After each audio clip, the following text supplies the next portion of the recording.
Paz do Senhor, os irmãos, amém? Chegamos hoje aí, essa é a última live do mês de junho e o mês que a gente aí teve aí o mês do avivamento e tanto os cultos, né, na igreja presencial aos domingos, quanto as lives tiveram aí, a nossa concentração e a nossa atenção voltada para o livro, do profeta Joel. Então hoje, como é o último, a última live para tratar desse assunto, e isso não quer dizer que ele vai ficar esquecido, que a gente vai continuar falando sobre o arrebatamento da igreja, sobre a preparação, a nossa preparação para esse grande dia. Eu queria fazer aqui um balanço, sobre esse livro, que é um livro pequeno em tamanho, são poucos capítulos, mas é muito grande em informações. Ele fala sobre o dia do Senhor, sobre o derramamento do Espírito Santo sobre a igreja, fala também das obras, dos efeitos, no caso de Israel, os efeitos da separação de Deus que pode acarretar para nós. Então, é um livro muito rico de informações. E esse primeiro balanço que eu gostaria, essa primeira informação que eu gostaria não de trazer porque não é novo, mas de reafirmar aos irmãos, é que o grande dia está chegando. Quer você e eu gostemos disso ou não, a igreja ela tem um dia e uma hora marcada para ser arrebatada. Por que eu estou falando isso? As profecias elas vão se cumprir, que a gente goste disso ou não. Então, na verdade, a gente tem que concentrar nossa força não em impedir as profecias de se cumprir, mas de preparar e propagar o Evangelho para o máximo de pessoas que a gente puder, para que o máximo de vidas sejam salvas e que a gente consiga, então, alcançar os confins da terra, como foi a ordem que o nosso Senhor Jesus deixou para os apóstolos e deixou para a igreja como nossa grande missão. Então, por que eu estou falando sobre isso? Porque às vezes a gente tem, não sei se é uma impressão que se só eu tenho, ou se alguns dos outros irmãos têm, de que a gente olha para ele. Quando eu falo de igreja, nesse momento eu estou falando da igreja de Cristo, não estou falando da nossa igreja local, mas a impressão que eu tenho quando eu olho para a atuação da igreja de Cristo nesses dias é de que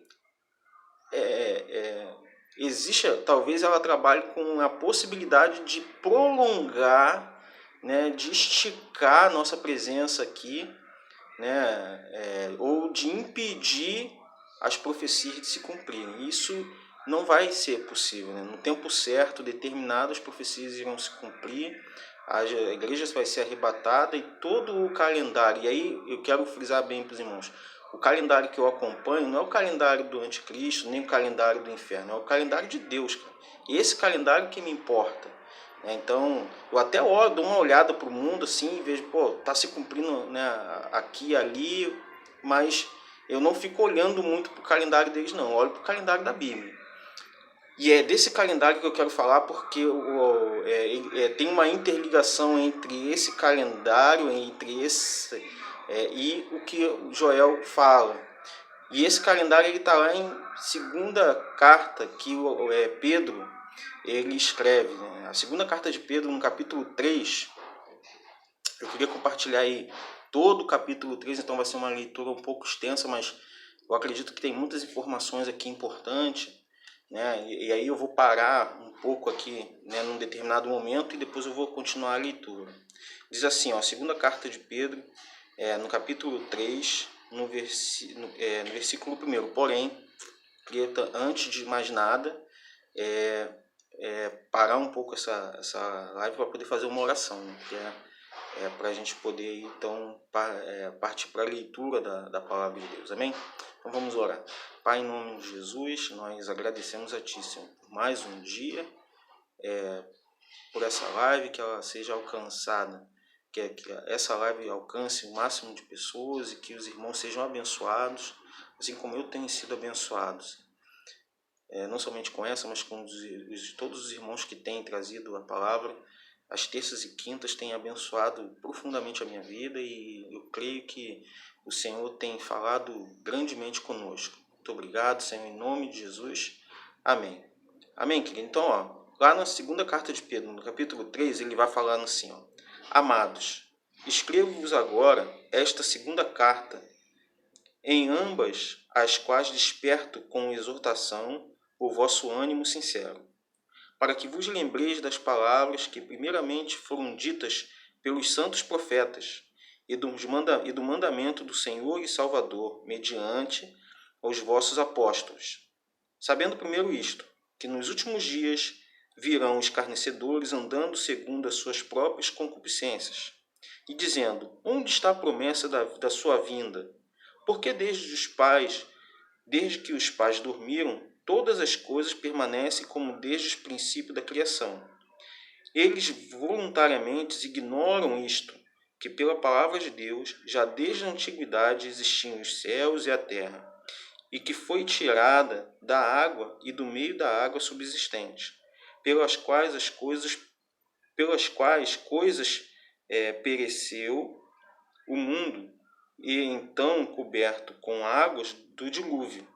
Mas os céus e a terra agora existem pela mesma palavra se reservam todos os tesouros e os guardam para o fogo, até o dia do juízo e da perdição dos homens ímpios. Mas, amados, não ignoreis uma coisa, que um dia para o Senhor é como 1000 anos, e 1000 anos é como um dia. Então, queria fazer essa parada aqui rapidinho para fazer uma reflexão sobre esse calendário, né? Então, vamos considerar que realmente para Deus, né, essa analogia, né? Um dia, 1000 anos, e 1000 anos, um dia. Se a gente parar, eu já fiz essa analogia uma vez numa pregação, só que já tem bastante tempo isso. Se a gente considerar que para Deus um dia é como 1000 anos e 1000 anos é como um dia, e a gente tem uma questão numérica na Bíblia que é bem interessante, porque o número 40 fala, né, de um período de aprisionamento e de escassez, de deserto, né, fala sobre esse período, então 400 anos, 40 anos. O número 7, o número perfeito, o número 6, o número da imperfeição, né? O 666. Então tem uma certa questão com números na Bíblia, mas tem um número que a gente quase não ouve falar, que é o número 3.